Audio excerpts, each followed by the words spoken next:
Most chefs don't leave the kitchen because they hate cooking. They leave because something starts to feel off. And the worst part is, most of them don't really know how to explain it. They've done everything right: culinary schools, good restaurants, long hours, sacrifice, and still something in them doesn't click anymore. Before we get into this, I want to share something. Everything I'm sharing here comes from my own experiences.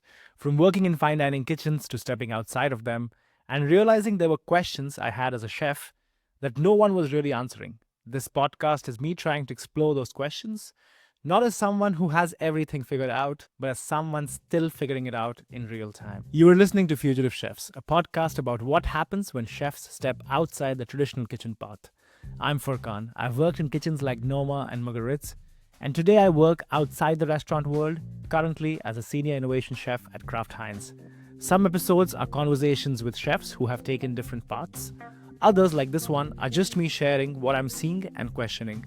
If you've ever felt like there's more to being a chef than just service, you're in the right place.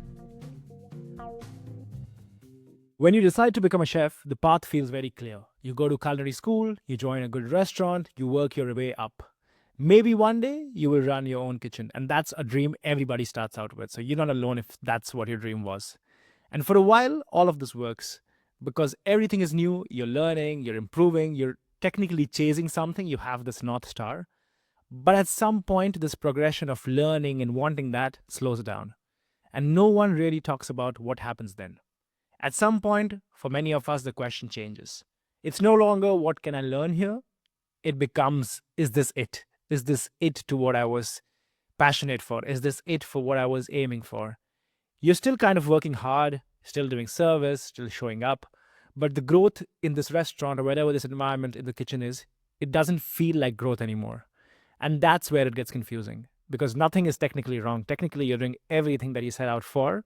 You're in a good kitchen, you're doing what you're supposed to do, but internally something feels off. And I feel there's not enough conversations and enough content about this feeling just because many of us don't know how to put a name to it. I personally think the real issue is this: most of us did not choose cooking as a job. We built our identity around being a chef. And now these are two very different things. So when something feels off, it doesn't feel like a career problem. It feels personal. Like, did I choose the wrong field? Am I not good enough? Are my peers just more talented to be cooks in this restaurant? Why am I not fulfilled doing the thing that I worked so hard for? Because chasing something for so long and then being in there and still not feeling fulfilled can feel kind of weird. And because of that, a lot of chefs stay longer than they should. Not because they love it anymore, but because they don't know who they are without it. So it is a confusion of your career becoming your identity. But here's what I've been realizing more and more. It's not that chefs are failing, it's that definition of what a chef is has changed. There are chefs working in R&D, chefs building brands, private chefs, consultants, people running supper clubs, people creating content, chefs running media companies. There are chefs running communities and online courses. And none of that was really visible to us when we were starting out. So when we feel stuck, it's not because there are no options, it's because we were only shown one path, which is go to a culinary school, end up at a good restaurant, and envision having a restaurant for yourself.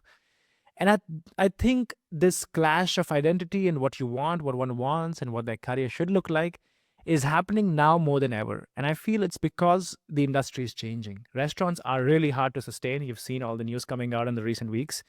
People are questioning work-life balance, if not just today, but it's been building up and it's now more than ever. New opportunities are also opening outside kitchens. A lot of people you see your peers possibly doing private catering, people working in institutional catering, people working in cruise liners. So you see all these options, be it on Instagram, social media, but the mindset hasn't caught up yet. We are still operating with old definitions in just a new reality. So if you're feeling stuck right now, maybe it's not a bad sign. Maybe it's awareness. Maybe it's the moment where you realize there has to be another way to do this, as what Justin Khanna said in the last episode that we got out. And that doesn't mean you stop being a chef. Wanting something else doesn't mean you have to stop just being a chef, because the identity that you have in your head is just very limited. It just means you start redefining what being a chef looks like for you. I think there's also something no one really says out loud. A lot of chefs don't feel stuck because the industry is broken. They feel stuck because they're still playing a game they've already outgrown. And that's so hard to accept because for years, the game that gave you everything, it gave you structure, it gave you identity, it gave you direction. But at some point, the same system that helped you grow starts to limit you. It's the definition of a kitchen that at one point, which is like the one place that you're learning, growing, it's the same boundaries of the kitchen become your limits. And instead of recognizing that, we try to push harder inside the same system. We try to go for better restaurants. We try to go for possibly dedicating more hours, possibly kind of welcoming toxicity, trying to think that maybe I'm under more pressure or under a chef who will pressure me more or under places that will treat me worse, I will kind of grow.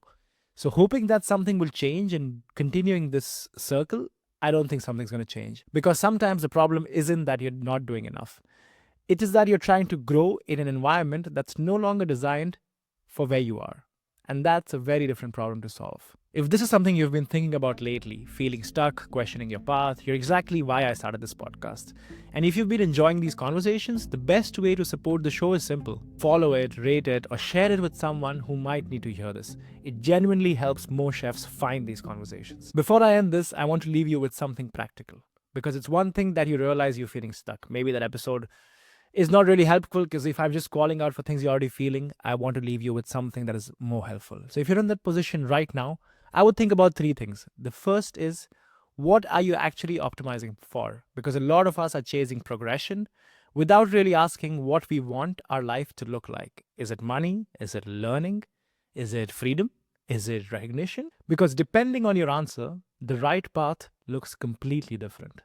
The second is, where are you actually growing right now? Not where you could grow, not what the restaurant represents. And don't look at your current environment, but just things that today, right now, are you learning something new? Are you being challenged? Or are you just repeating the same service every day? Because the most creative places can feel the most not so creative, because most of them are supposed to be consistent, supposed to be giving the same service to every paying client, which makes sense for the business. But that leads you into thinking that you're being creative, but you're just repeating the same service, monkey say, monkey do, every day. And the third, and this one is important, start exploring before you quit. Don't wait until you're burned out to figure things out. Talk to people, try things, do some small experiments, because there are so many paths today, but you won't see them if you stay in the same environment. And that's really the idea behind this podcast. Not to tell you what to do, but to show you what's possible. And if this is something that you enjoy and you would like to do this maybe with more people in some company, that is what we've created Fugitive Chefs Circle for. Fugitive Chefs Circle is a community. It is already 100 people strong. We do meetups every month. We have a WhatsApp group. We have different channels for different kind of issues, problems, opportunities, resources. And it's a more intimate group where we kind of try to navigate these paths together. So if that's something that interests you, go to the website, fugitivechefs.com, and you'll find a link to join the community. If this episode resonated with you, I would really appreciate if you followed the show, left a rating, or shared it with someone in the industry. Fugitive Chefs is growing slowly through word of mouth, and every share genuinely helps. I will see you in the next episode.